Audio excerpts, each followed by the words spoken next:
La trêve hivernale a débuté samedi dernier et juste avant, vendredi soir à Ajaccio, un septuagénaire et un octogénaire ont été expulsés du logement qu'ils occupaient et qu'ils louaient depuis 1990. Une scène qui a choqué les résidents. Clément Tronchon, Alice Chomy et Ludmila Zi. C'est une scène qui a choqué beaucoup de passants vendredi dernier dans la soirée. Mohamed Nasser, 75 ans, et Mouldi, 88 ans, se retrouvent à la rue. À 6 heures du début de la trêve hivernale, ils sont expulsés d'un logement qu'ils louaient et occupaient depuis plus de 30 ans, sous l'œil médusé des habitants du quartier. Moi j'ai vu arriver 10 policiers, 10 CRS, 8 qui sont montés dans le portail, 2 qui bloquaient la rue. Je me suis demandé ce qui s'était passé. Et ça doit faire 25 ans que je les sers. On n'a jamais entendu parler d'eux, ça m'a fait beaucoup de peine. La raison de leur expulsion, le bail qu'ils avaient signé il y a 35 ans était caduc.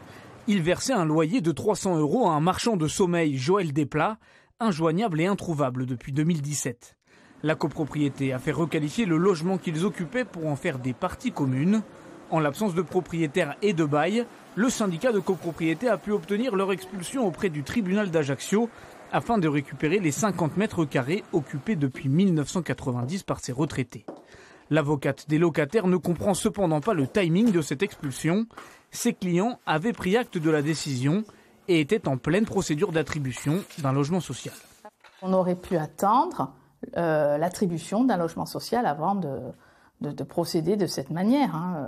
Un vendredi soir, en plein cours Napoléon, je veux dire, si on avait proposé une date d'expulsion, on aurait pu, avec les services sociaux, etc., mettre en place rapidement un hébergement provisoire dans l'attente de l'attribution d'un logement social.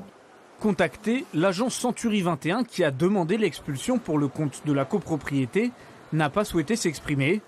En attendant d'obtenir un logement social, les retraités ont pu tout de même compter sur la solidarité des riverains. Ils ont pu être logés par un ami à eux, heureusement, qu'il y a encore des personnes qui puissent accepter de loger des personnes et pas les laisser dans la rue. Après, je sais qu'ils vont essayer de trouver un appartement. Peut-être qu'ils vont avoir des aides pour leur trouver un appartement. Ça serait bien qu'ils ne passent pas l'hiver à faire les va-et-vient chez des gens à demander parce qu'ils ont quand même une dignité. C'est pas facile de demander de se faire loger. Depuis le début de l'année, en Corse, 20 expulsions ont été effectuées par les forces de l'ordre. La